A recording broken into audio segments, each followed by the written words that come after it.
মেহমান হচ্ছে আল্লাহর রহমত। মেহমান আসলে আমার কাছে অনেক ভালো লাগে। আরও মেহমানকে নিজের হাতে রান্না করে খাওয়াইলে আরও বেশি ভালো লাগে।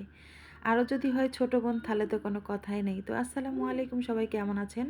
আশা করছি সবাই ভালো আছেন। আল্লাহর রহমতে আমরাও ভালো আছি। তো ছোট বোন এসেছে। ছোট বোন বোনের বাড়িতে এসে কোনো কিছুই খাবে না বলতেছিল। মাত্র একটা রাত একটা দিন থাকবে আর কি। ওর বেশি দিন ছুটি নাই, যেহেতু আর্মি ট্রেনিং করে মাত্র নতুন নতুন আর্মিতে জয়েন হয়েছে।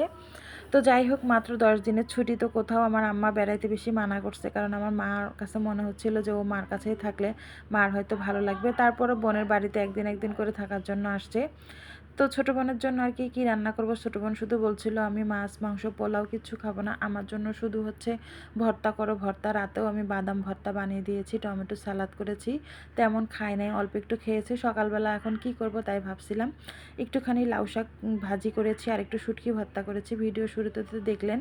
যাই হোক, এদিক দিয়ে হচ্ছে আমি গরু মাংসটা মশলা দিয়ে মাখাইলাম আর আর ডিমের কোরমা করব, কারণ পোলাওর সাথে ডিমের কোরমাটা খেতে আমার কাছে কেন জানি অনেক ভালো লাগে।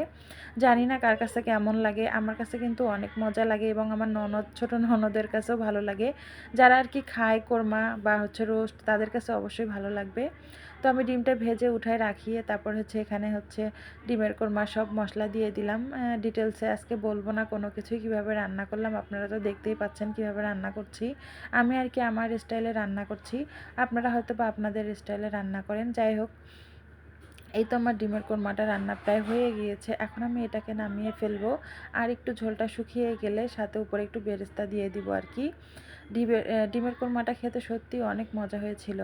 আর এদিক দিয়ে প্রেশার কুকারে তো মাংসটা দিয়েছিলাম, শীষ উঠেছে। এটাকে এখন খুলে দেখব কী অবস্থা, তারপরে আরেকটু রান্না করতে হবে আর কয়েকটা আলু দিয়ে দিব। তো যাই হোক, এই তো ডিমের কোরমা হয়ে গেছে। কয়েক পিস ইলিশ মাছ ছিল ফ্রিজে, তো ওই কয়েক পিস ইলিশ মাছও ভাজা করলাম, যেহেতু মুরগির রোস্ট করি নাই আর কি। আর এদিক দিয়ে পোলাও চালগুলো ভিজিয়ে ভালো করে ধুয়ে নিচ্ছি, পোলাওটা বসিয়ে দিব। আর আমার চুলার পাটটা দেখে সবাই একটু ইগনোর করবেন। আমার আজ কয়দিন ধরে ভাবছিলাম চুলার পাটটা লেপ্পো লেপ্পো করে লেপাই হয় না, খুবই নোংরা হয়ে আছে। তো দেখা যাক কবে লেপি, সময় পাচ্ছি না আর কি। আর এদিক দিয়ে হাতে মাখিয়ে ডাল চচ্চড়ি করব, তার জন্য ডালটা ধুয়ে নিয়েছি। আর হচ্ছে এক এক করে সব মশলা দিয়ে দিচ্ছি, দিয়ে এখন ডালটা হাতে সুন্দর করে মাখিয়ে নিব। আসলে পেজে কাজ করতে এসে আমার দিন সময় কোন পাশে যে চলে যায় আমি নিজেও জানি না। আগে এক সময় ভাবতাম আমার সময় কিভাবে কাটবে, আর এখন আমার সময় কিভাবে যাচ্ছে আমি নিজেও বুঝি না। যাই হোক, এদিক দিয়ে হচ্ছে আবার ডালটাও আমার হয়ে গেছে, প্রায় পোলাও হয়ে গিয়েছে। এখন আমার ছেলেকে মাদ্রাসা থেকে আসছে, গোসল করে ওকে আমি রুমের মধ্যে খেতে দিয়েছি। ও খেয়ে বলতেছে আম্মু অনেক মজা হয়েছে। যাই, ছেলে বলেছে বলে আমার অনেক খুশি লাগছে। এই তো আমার রান্নাবাড়ি কমপ্লিট, সব কিছু টেবিলে দিয়ে দিয়েছি। তো আমার ভিডিওটা কেমন লাগলো সবাই একটু কমেন্টে জানাবেন। আর যারা পুরো ভিডিওটা দেখছেন তাদের সবাইকে অসংখ্য অসংখ্য ধন্যবাদ। তো সবাই ভালো থাকেন, সুস্থ থাকেন। আল্লাহ হাফেজ, আসসালামু আলাইকুম।